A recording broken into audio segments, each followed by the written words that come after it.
Diet हा tailor made shirt आहे. कुणाच्या इन्फ्लुएन्स खाली येऊन आपला डाएट कधीच डिझाईन नाही करायचा. तुम्ही डायटिशियनकडे जाता किंवा आहार तज्ञाकडे जाता त्यावेळेला तुमचं गोल काय आहे हे सांगणं महत्त्वाचं असतं. आरोग्य ज्याच्या हातात आपण देतो अशा डॉक्टरच्या आणि डायटिशियनच्या सल्ल्यानेच क्रॅश डाएट करावा आणि नंतर आपला भर असला पाहिजे तो रेग्युलर डाएटवरती असला पाहिजे. नमस्कार, कोकण 7 लाईव्ह मध्ये आपलं स्वागत आणि आपण पाहत आहात आपला विशेष कार्यक्रम डॉक्टर लाईव्ह. आजकाल मोबाईल उघडला की डाएटचे हजारो व्हिडिओज, वेट लॉसचे नवनवे फंडे आणि सप्लिमेंटचे सल्ले आपल्याला पाहायला मिळतात, ऐकायला मिळतात. पण या सगळ्यामध्ये नेमकं विज्ञान आणि सोशल मीडियाचा प्रभाव किती आहे, कोणता डाएट आपल्या शरीरासाठी योग्य आहे आणि कोणत्या ट्रेंडपासून आपण सावध राहायलाच हवं हे जाणून घेणं आजच्या काळात अत्यंत गरजेचं आहे. याच महत्त्वाच्या विषयावर आपण चर्चा करणार आहोत.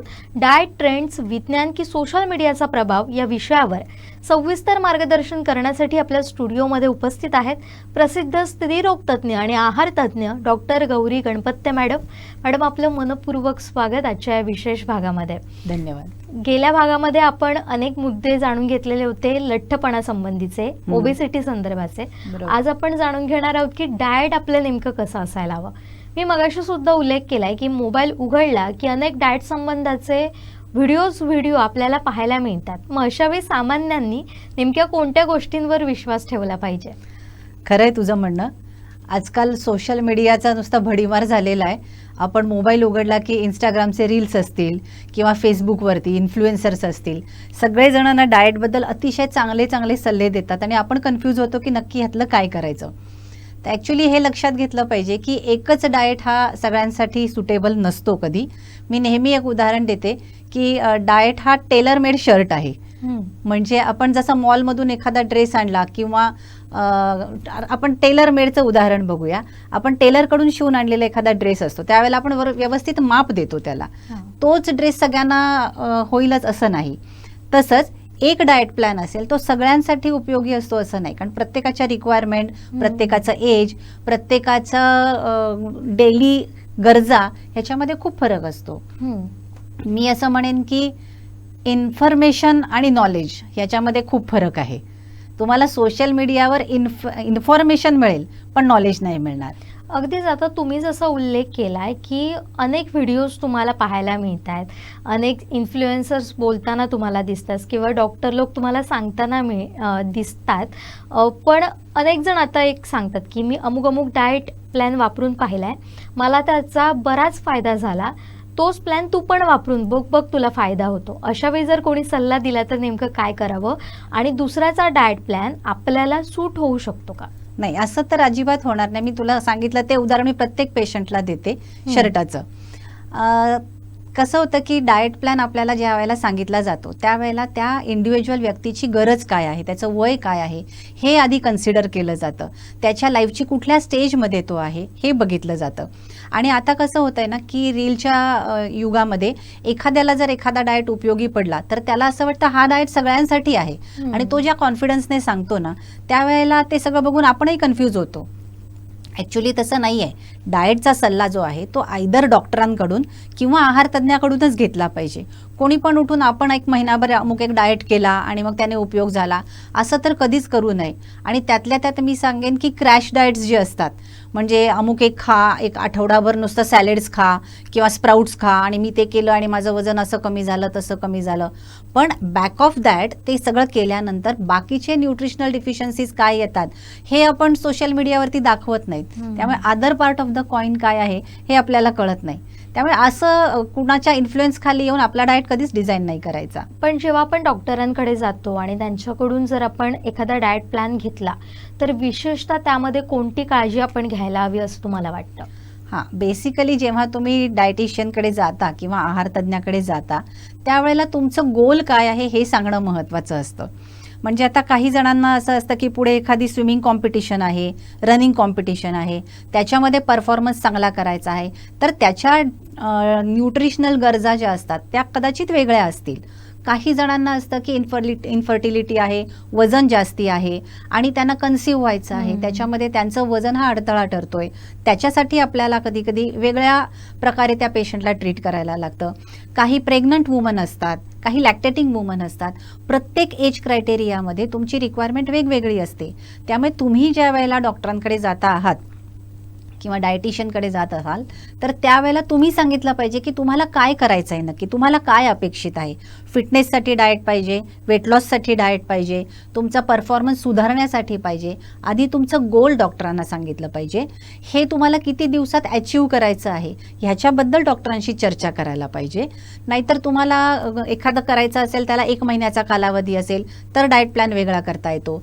तुम्हाला समजा जर 3 महिन्यानंतर एखादा परफॉर्मन्स द्यायचा आहे त्याच्यासाठी डाएट प्लॅन वेगळा असतो. तुमच्या हातात किती दिवस आहेत त्याच्यामधून आपल्याला ठरवता येतं की थोड्या दिवसांसाठी क्रॅश डाएट द्यायचं का आणि मग नंतर रेग्युलर डाएट द्यायचं का.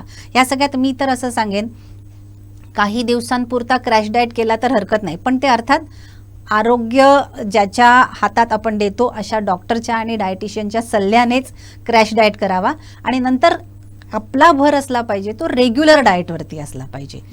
त्यामुळे जेव्हा तुम्ही जाल त्यावेळेला नक्की गरजा काय आहेत हे सांगायचं आहे आणि किती दिवसांसाठी हा डाएट पाहिजे आहे ते सांगायचं. आणि सगळ्यात शेवटीची लाईन असणार आहे की नॉर्मल डाएट आणि रेग्युलर डाएट जो सस्टेनेबल असेल. अच्छा, म्हणजे थोडक्यात त्याचं आपण असं विश्लेषण करू शकतो की प्रत्येकाच्या शरीरानुसार, प्रत्येकाच्या गरजानुसार हा डाएट प्लॅन आहे तो वेगवेगळा असू शकतो किंवा असतो.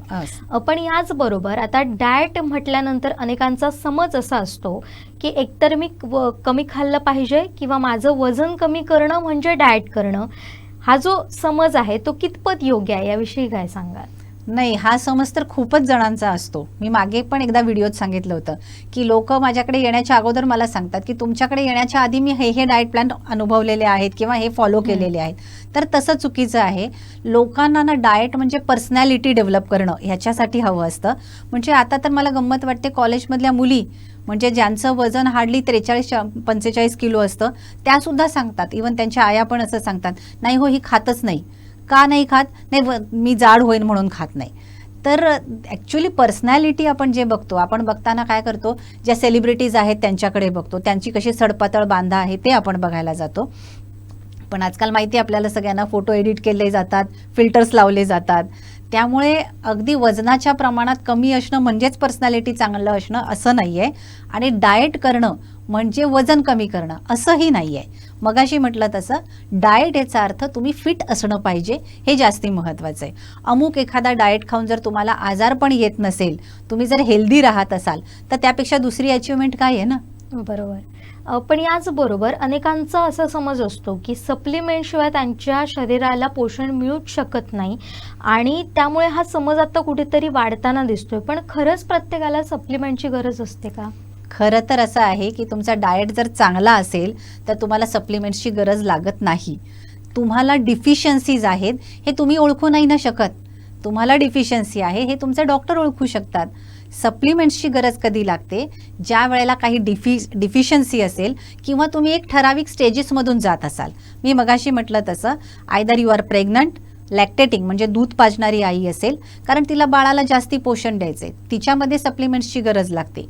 किंवा एखादं ऑपरेशन झालेलं असेल, मोठं आजारपण झालेलं असेल, त्याच्यातून एखादा पेशंट नुकताच उठला असेल तर त्यांच्यामध्ये सप्लिमेंट्सची गरज असते. आपल्याकडे असं दिसलं म्हणजे ॲडव्हर्टाईज आजकाल केली जाते हेल्थ सप्लिमेंट आणि रोज ते घ्यायचं आहे असा लोकांच्या डोक्यात एक फंडा बसलेला आहे. तो अत्यंत चुकीचा आहे. कारण मी आणखी एक गोष्ट सांगेन, आपल्याकडे ना 2 प्रकारचे विटॅमिन्स असतात. एक फॅट सोल्युबल विटॅमिन आणि एक water soluble vitamin. Water soluble विटॅमिनमध्ये विटॅमिन बी कॉम्प्लेक्स आणि विटॅमिन सी येतं. जे तुम्ही कितीही खाल्लं आणि जर ते प्रमाणापेक्षा जास्ती झालं तर ते शरीराच्या बाहेर पडतं. पण फॅट सोल्युबल विटॅमिन म्हणजेच ए, डी, ई आणि के ही 4 विटॅमिन्स जी आहेत ही फॅट सोल्युबल आहेत.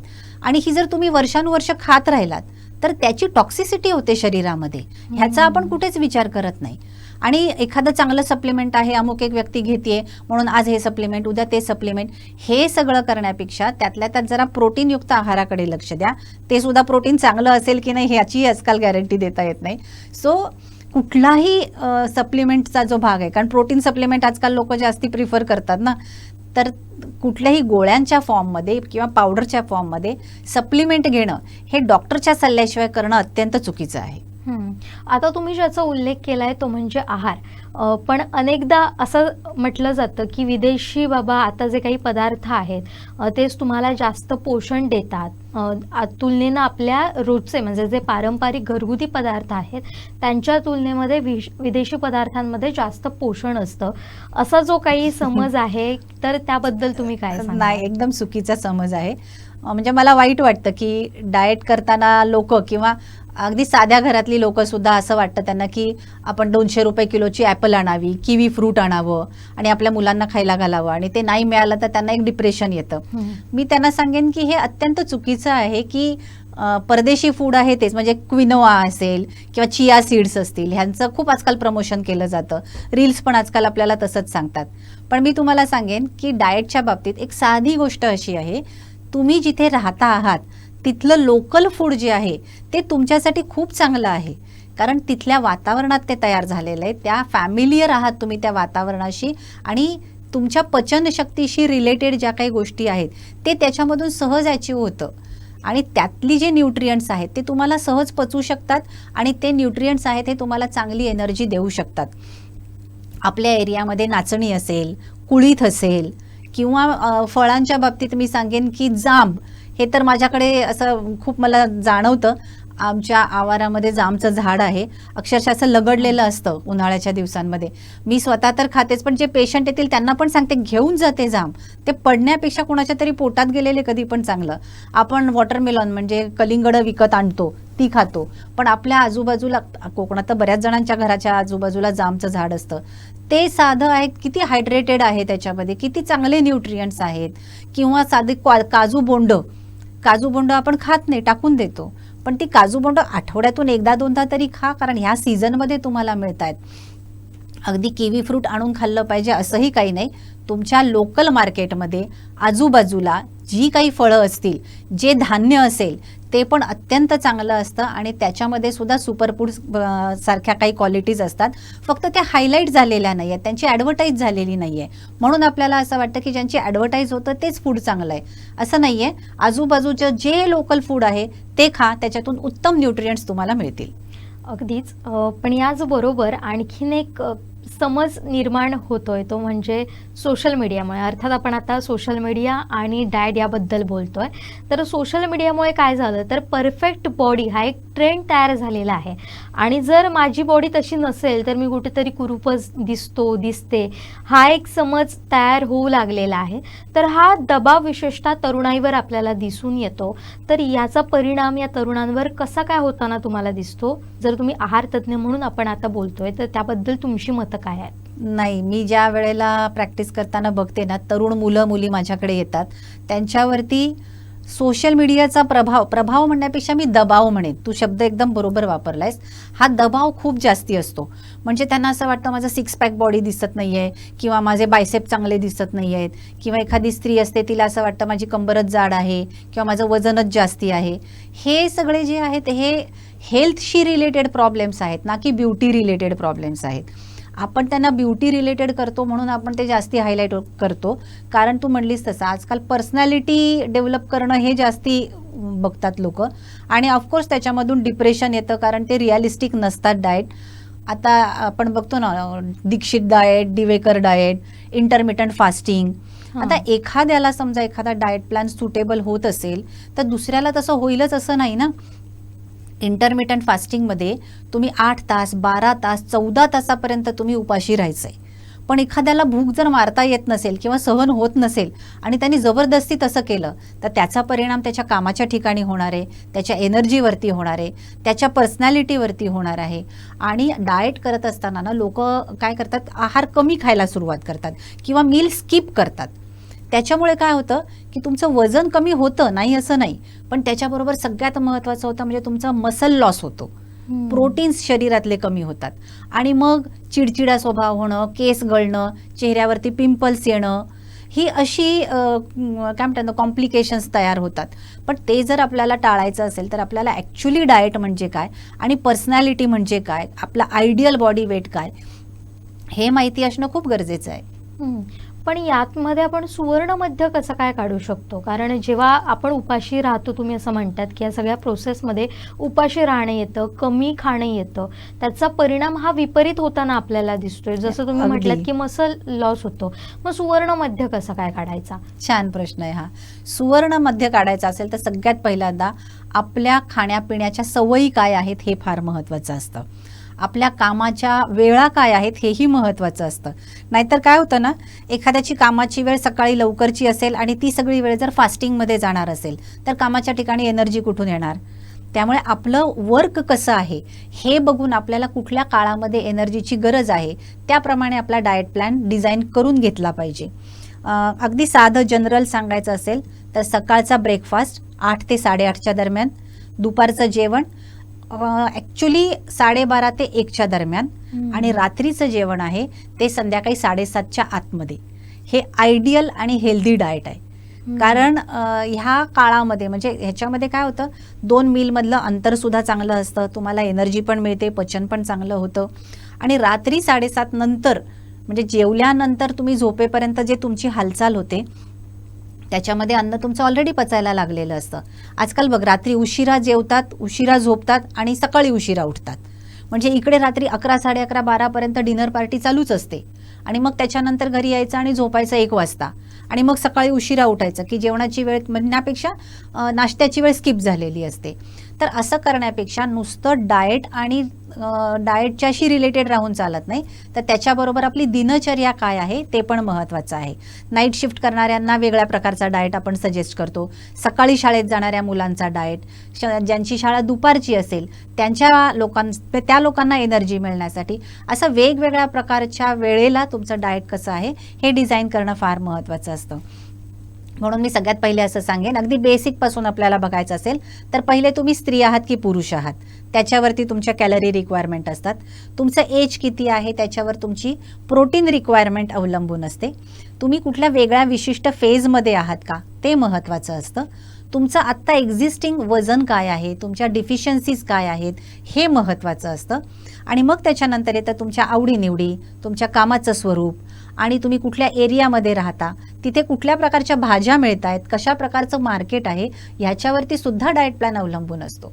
त्यामुळे डाएट हा असा, मी परत तेच उदाहरण देते की टेलर मेड आहे तो टेलर मेड आहे. अगदीच. पण आता इंटरनेटवर ना डाएट संबंधाचे अनेक सल्ले उपलब्ध आहेत. मग अशा वेळी योग्य काय, अयोग्य काय याची माहिती कशी काय मिळवावी आपण? आणि त्याचबरोबर विश्वासार्ह माहिती मिळवणं हे फार करणं गरजेचं असतं. मग अशा वेळी हे जे काही आहे, योग्य माहिती मिळवणं जे आहे ते कसं काय मिळवता येईल आपल्याला? म्हणूनच आहार तज्ञांचा सल्ला घ्यायचा. हां, योग्य माहिती मिळवायची असेल तर मग तुम्हाला ते परस्यू करायला लागेल. आधी ठरवायला लागेल की आपण कुठल्या प्रकारचा आहार घेतो आहोत किंवा रादर घ्यायचा आहे. मग नेटवरती ते सर्च करा, त्याच्यामध्ये न्यूट्रिशनल काय काय क्वालिटीज आहेत ते बघा. इवन आजकाल आपण मॉलमध्ये जाऊन फूड घेतो, त्या फूडच्या पाठीमागे काय लिहिलेलं आहे हे वाचा. कारण आपण बरेचदा ते वाचायला जात नाही आणि ज्या वेळेला आपण वाचू तेव्हा आपल्याला कळेल की ॲक्च्युली ह्याच्यामध्ये ट्रान्स फॅट किती आहे, गुड फॅट किती आहे, बॅड फॅट किती आहे, हे सगळं आपल्याला लक्षात येईल. त्यातले कंपोजिशन काय आहेत. आपल्याकडे नॅशनल इन्स्टिट्यूट ऑफ न्यूट्रिशन यांनी एक पुस्तक पब्लिश केलेलं आहे ज्याच्यामध्ये आपण भारतामध्ये वापरतो अशा कमीत कमी 600 ते 700 फळभाज्या असतील किंवा पालेभाज्या असतील, कडधान्य, धान्य या प्रत्येकाची न्यूट्रिशनल क्वालिटी दिलेली आहे आणि पर 100 ग्रॅम्स त्याच्यामध्ये किती न्यूट्रियंट्स आहेत हे पण दिलेलं आहे. अगदी ज्याला आतमध्ये शिरायचं आहे त्यांनी ह्या सगळ्या गोष्टींचा अभ्यास करायचा आणि थोडंसं डाएट रिलेटेड जे शास्त्र आहे, ज्याला आपण आहारशास्त्र असं म्हणतो, जेव्हा कधी शास्त्र हा विषय येतो त्यावेळेला त्याला काही प्रोटोकॉल्स असतात, त्याचे काही बेसिक्स असतात. त्या आहाराच्या बेसिक्स आधी समजून घेणं फार महत्त्वाचं आहे. मग ते बेसिक समजूनच आपण तो प्लॅन तयार करून घेणं गरजेचं असतं. पण त्याचबरोबर आता तुम्ही वेळोवेळी त्याचा उल्लेख करत आलेला आहात आपला हा एपिसोड सुरू झाल्यापासून, तो म्हणजे फास्ट फूड आणि प्रोसेस फूड याचा कुठेतरी वाढता वापर सुरू झालाय. त्यामुळे तुम्हाला असं वाटतं का की आपण पारंपरिक आहारापासून कुठेतरी दूर जात चाललो आहोत आणि आपली जी आजी आपल्याला जे जेवू खाऊ काही घालत होती किंवा आई आपल्याला सांगते वेळोवेळी की हे अमुकच खा तमुकच खा, तर हा आहार किती परिपूर्ण होता असं तुम्हाला वाटतं? नाही, एक्झॅक्टली खूप परिपूर्ण होता आहार. जरी तो साधा होता तरी तो संतुलित होता. म्हणजे पोळी भाजी भात आमटी एवढाच जो आहार होता त्याच्यामध्ये सुद्धा घरच्या घरी व्हेरिएशन्स होत होती. त्याच्यामधून न्यूट्रिशनल तुमच्या रिक्वायरमेंट्स आहेत ह्या खूप चांगल्या प्रमाणात पूर्ण होत होत्या. घरातलं जेवण जे आहे त्याच्यामध्ये करताना हायजिनिक म्हणजे स्वच्छतेच्या दृष्टिकोनातून किंवा त्याच्यामध्ये इतर अन्नपदार्थ जे आपण मिळवतो त्यांची क्वालिटी चांगली असायची आणि ते घरात सगळ्यांनी एकत्र खाणं, ताजं खाणं, एन्व्हायरमेंट चांगलं असणं ह्या गोष्टींना पण तेवढीच व्हॅल्यू आहे. आता काय झालंय, शिक्षणाच्या निमित्ताने, नोकरीच्या निमित्ताने लोकांना घराच्या बाहेर जायला लागतं. त्यामुळे बाहेर खाणं हे इनइव्हिटेबल झालेलं आहे. ज्यांना ज्यांना शक्य आहे त्यांनी घरातून डबा तर नक्कीच नेला पाहिजे. आणि मी आता तो उल्लेख केलास तसा पारंपरिक फूडचा, म्हणजे घरामध्ये आपल्याकडे ना एवढं कल्चर, म्हणजे आपलं भारतीय संस्कृती एवढी विविधतेने नटलेली आहे ना. अगदी साधं उदाहरण घे, गुढीपाडव्याच्या वेळेला आपण कडुलिंबाची चटणी खातो, त्यानंतर हनुमान जयंतीला सुंठवडा किंवा आणखी अक्षय तृतीयेला धने गूळ, हे असं जे सांगितलेलं आहे ना, ह्या प्रत्येकामध्ये काहीतरी एक थॉट होता त्या त्या सीझनमध्ये. हे आता कडुनिंबाची चटणी जी आहे हे एक सुपर फूडच आहे ना. आपण बऱ्याच गोष्टी विकत घेऊन खातो. आता मोरिंगाचं किती अगदी नाव चाललेलं आहे. मोरिंगा म्हणजे काय आहे वेगळं माहिती आहे का तुला? फक्त शेवग्याच्या झाडाचा पाला म्हणजे मोरिंगा. आणि आता इतकं त्याच्यावरती रिसर्च झालेला आहे आणि त्याच्या इतक्या चांगल्या न्यूट्रिशनल व्हॅल्यूज आहेत असली की आम्ही ते खातो. हा, आणि आपल्याकडे कोकणामध्ये तर परसदारामध्ये प्रत्येकाच्या ह्याच्यामध्ये तर एखादं शेवग्याचं झाड असतंच. आठवड्यातून एक दिवस जरी शेवग्याची भाजी खाल्ली तरी तुम्हाला व्हिटॅमिन डी एवढ्या चांगल्या प्रमाणामध्ये मिळतं की तुम्हाला 8 आणि 10 रुपयाची गोळी खाण्याची काहीच गरज नाही आहे.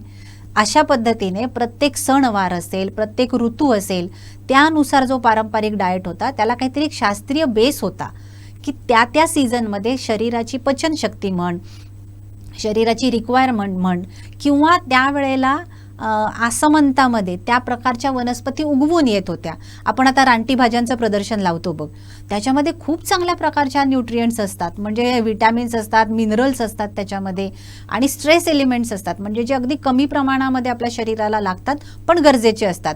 त्यामुळे एखादी जरी त्यातली भाजी खाल्ली तरी आपल्याला खूप चांगल्या प्रकारचे घटक मिळतात. सो आपण काय करतोय ना, आता मॅगी खातोय, पिझ्झा खातो, बर्गर खातो, ज्याच्यामधून आपल्याला 0 न्यूट्रिएंट्स मिळतात आणि ओव्हरलोड ऑफ कॅलरीज मिळतात.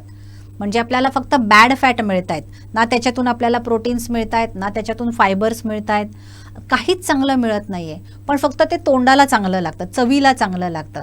तर आपण पारंपरिक डाएटपासून जेवढे दूर जायला लागलेलो आहोत तेवढं आपल्याला आरोग्याच्या समस्या यायला लागल्यात. आणि एक सर्वे असा झालाय, जे लोक घरातलं अन्न खातात, आणि सर्वे कशाला, आपल्या सगळ्यांना माहितीच आहे की घरातलं अन्न खाल्ल्यानंतर जे काही आपल्या शरीरामध्ये पचन होतं किंवा जे न्यूट्रिएंट्स आपल्याला मिळतात त्याची आपण गॅरंटी देऊ शकतो. कारण आपण ते धान्य आणलेलं असतं, ते घरात तयार केलेलं असतं, ते तयार करताना वापरलेलं पाणी, ते तयार करत असताना वापरलेलं तेल, हे सगळं आपल्या डोळ्यासमोर असतं. त्यामुळे शुद्धतेची त्याच्याबद्दल आपण गॅरंटी देऊ शकतो. म्हणून मी असं सांगेन की पारंपरिक फूड जे आहे पुन्हा एकदा आपल्याला त्याच्याकडे वळलं पाहिजे आणि त्या त्या प्रकारचं फेस्टिव्ह फूड किंवा त्या त्या प्रकारच्या त्याच्यामधले जे काही थॉट्स होते हे समजून घेतलं पाहिजे आणि त्याचा पुन्हा एकदा आपल्या आहारामध्ये अंतर्भाव करायला पाहिजे. फार महत्त्वाचं आहे हे. पण याचबरोबरीनं आता आपला हा चर्चेचा शेवटचा मुद्दा, त्यानिमित्तानं जर थोडक्यात आपल्याला सारांश रूपात जर बोलायचं असेल किंवा एक छोटासा संदेश द्यायचा असेल तर तो तुम्ही काय द्याल? आणि त्याचबरोबर जर आपण बघितलं तर आहार घेताना नेमकी काय काळजी घ्यावी किंवा कुठली गोष्ट कायम लक्षात ठेवावी याबद्दल काय सांगा? एक महत्त्वाची गोष्ट सांगेन की आहार हा क्रॅश डाएट नाही आहे किंवा काही दिवसांचा नाही आहे, तर ती एक लाईफस्टाईल आहे. म्हणजे तुम्ही एक 15 दिवसासाठी नुसतं दुधी भोपळ्याच्या ज्यूसवरती राहिलात किंवा नुसतं फ्रूट्स खाल्लेत तर दिस इज नॉट डाएट. आपल्याला असं वाटतं की ह्याला डाएट म्हणतात. ॲक्च्युली डाएट काय, हा डाएट 2 प्रकारचा असतो. एक थेरॅप्युटिक डाएट असतो आणि एक प्रोफिलॅक्टिक डाएट असतो. थेरॅप्युटिक डाएट म्हणजे तुम्हाला एखादा आजार असेल, आता किडनी डिसीज असतील किंवा ज्यांचं कोलेस्ट्रॉल जास्ती आहे, ज्यांना कॅन्सरसारखे आजार आहेत किंवा इतर काही PCOD सारखे आजार आहेत, तर त्यांना काही काळापुरता त्यांचा आजार आटोक्यात येईपर्यंत जे पथ्याचं खाणं आपण म्हणतो दॅट इज थेरॅप्युटिक डाएट. आणि प्रोफिलॅक्टिक डाएट म्हणजे आपण आजारी पडू नये ह्याच्यासाठी जो संतुलित आहार रोज घेतला पाहिजे दॅट इज प्रोफिलॅक्टिक डाएट. तर आपलं एम असं असलं पाहिजे की रोजचा आहार मी संतुलित आहार घेईन, आहाराच्या वेळा सांभाळेन. आहार तुम्ही ना किती खाताय याच्यापेक्षा तुम्ही काय खाताय आणि कसं खाताय हे पण तेवढंच महत्त्वाचं आहे. तर हा एक टेक होम मेसेज लक्षात ठेवा की डाएट ही एक जीवनशैली आहे. दुसरं म्हणजे डाएटच्या बाबतीमध्ये तुम्ही कोणाकडून तरी मार्गदर्शन घ्या आणि मग तुमचा डाएट डिझाईन करा. आणि एक डाएट दुसऱ्यासाठी आहे म्हणजे तो माझ्यासाठी आहे असं अजिबात नाही आहे. प्रत्येकाची आहाराची गरज, खाण्यापिण्याच्या वेळा या वेगवेगळ्या असू शकतात. सो त्या पद्धतीने बघा आणि कुठलंही फूड सिलेक्ट करताना ह्याच्यामधून मला काय न्यूट्रियंट्स मिळत आहेत ह्याचा विचार करा. तो चवीला कसा लागतोय ह्याच्यापेक्षा माझ्या शरीराला ह्याच्यातून काय मिळणार आहे हे बघताना आपल्या जिभेवरती थोडंसं नियंत्रण ठेवा आणि आपलं डोकं शाबूत ठेवा किंवा डोकं आपण काय म्हणतो मेंदू सजग ठेवा की मला ह्याच्यातून काहीतरी चांगले घटक मिळत आहेत. तर हे चवीला चांगलं नसेल तरी पण मी औषध म्हणून का होईना थोडंसं हे खाल्लं पाहिजे. अगदी धन्यवाद. खूप महत्त्वाची माहिती तुम्ही या निमित्तानं आपल्या सगळ्या प्रेक्षकांना दिली. आणि थोडक्यात जसं मॅडमने आपल्याला सांगितलं की तुमच्या जिभेला काय चांगलं वाटतं यापेक्षा तुमच्या आरोग्यासाठी, तुमच्या शरीरासाठी योग्य काय आहे याचा विचार करूनच तुम्ही रोजचा आहार घेणं गरजेचं आहे. आणि त्याचबरोबर जर तुम्ही डाएट प्लॅन करत असाल तर एक मात्र गोष्ट कायम लक्षात ठेवा, ती तुमच्या आहार तज्ज्ञाकडूनच त्याचं डिझाईन तयार करून घ्या. स्वतःचं स्वतः करायला जाऊ नका, नाहीतर त्याचे विपरीत परिणाम तुमच्या शरीरावर होताना तुम्हाला दिसून येतील. तर आज आपल्या स्टुडिओमध्ये आलेल्या होत्या डाएट या विषयावर बोलण्यासाठी प्रसिद्ध स्त्रीरोगतज्ञ आणि आहार तज्ज्ञ डॉक्टर गौरी गणपत्ते मॅडम. तुम्हाला देखील या संदर्भात काही अजून प्रश्न असतील तर आम्हाला कमेंटमध्ये नक्की विचारा. आणि त्याचबरोबर आता पुढच्या शनिवारी पुढच्या भागामध्ये आपण आणखीन एक मुद्दा घेणार आहोत, तो म्हणजे तुमचा रोजचा दैनंदिन जीवनातला संतुलित आहार नेमका कसा असला पाहिजे, तुमच्या रोजच्या जेवणात नेमके कोणते पदार्थ असले पाहिजेत याविषयी बोलणार आहोत. जर त्या संदर्भातले सुद्धा तुमच्या मनात काही प्रश्न असतील, काही शंका असतील, काही गैरसमज असतील तर ते सुद्धा आम्हाला कमेंटच्या माध्यमातून सांगायला किंवा विचारायला अजिबात विसरू नका. आता आपण इथंच थांबतोय. पाहत रहा कोकण 7 लाईव्हवर डॉक्टर लाईव्ह हा आमचा विशेष कार्यक्रम.